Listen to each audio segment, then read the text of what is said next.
पुण्यश्लोक राजमाता अहिल्यादेवी होळकरांचा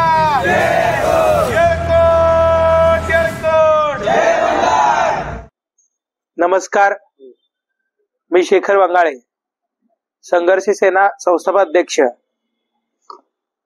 गेल्या निवडणुकीमध्ये, विधानसभेच्या निवडणुकीमध्ये प्रत्येक माता भगिनींना, मुख्यमंत्र्यांच्या लाडक्या बहिणींना फोन येऊन सध्याचे विद्यमान मुख्यमंत्री माननीय देवेंद्रजी फडणवीस साहेब हे म्हणत होते की लाडक्या बहिणींनो, आम्हाला फक्त निवडणुकीमध्ये मत द्या, आम्ही निवडून आल्यानंतर 2100 रुपये प्रत्येक लाडक्या बहिणींना देऊ. परंतु गेल्या अनेक दिवसापासून लाडक्या बहिणींचे सर्वेक्षण करून कुणाच्या घरी काय बाबा 4 चाकी आहे का, किंवा एखादं बिझनेस साठी एखादं वाहन असलं तरी देखील त्यांचे पेन्शन बंद करण्याचं, त्यांच्या संख्येमध्ये कमी करण्याचं काम हे सरकार करत आहे.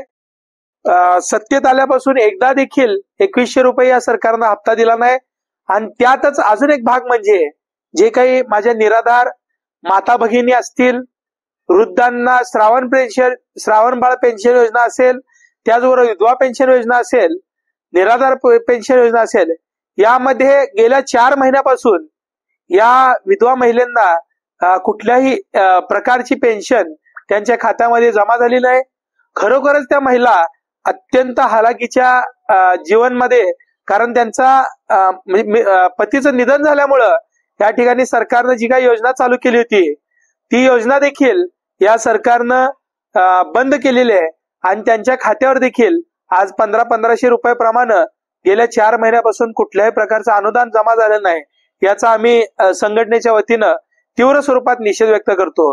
आणि उद्या दिनांक 7 एप्रिल 2025 रोजी सोलापूरचे माननीय जिल्हाधिकारी साहेब यांच्या मार्फत मुख्यमंत्री साहेबांना आम्ही त्यांचा जे काही दिलेला शब्द आहे, अनेक नेते या ठिकाणी अजितदादा असतील किंवा त्याचबरोबर एकनाथ शिंदे साहेब असतील, त्याचबरोबर देवेंद्र फडणवीस हे दादा असतील, हे वाद्याचे पक्के आहेत. दादाचा वादा एकदम पक्का असतो.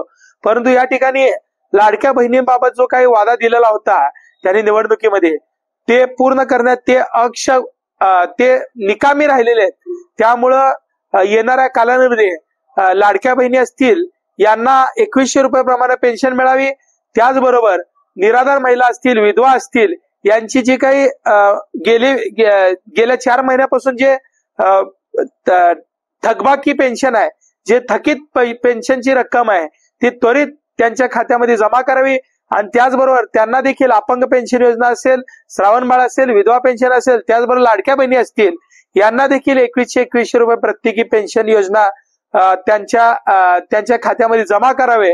एवढंच आम्ही आपल्या माध्यमातून या सरकारला इशारा देतो. आणि उद्या दिनांक 7 एप्रिल 2025 रोजी आम्ही जिल्हाधिकाऱ्यांना निवेदन देणार आहोत. आणि त्यानंतर या निवेदनाची दखल घेऊन जर सरकार लवकरात लवकर 2100 प्रमाणे जमा नाही केलं तर येणाऱ्या काळामध्ये संघर्ष सेनेच्या वतीनं, या माता भगिनी महिलांच्या वतीनं आम्ही येणाऱ्या काळामध्ये तीव्र स्वरूपाचं आंदोलन आणि व्यापक स्वरूपाचा लढा आम्ही उभारू. आणि या येणाऱ्या कालावधीमध्ये जो काही संघर्ष निर्माण होईल त्यामध्ये हे सरकार आणि प्रशासन जबाबदार असेल, एवढंच आपल्या माध्यमातून सांगतो. जय हिंद, जय महाराष्ट्र.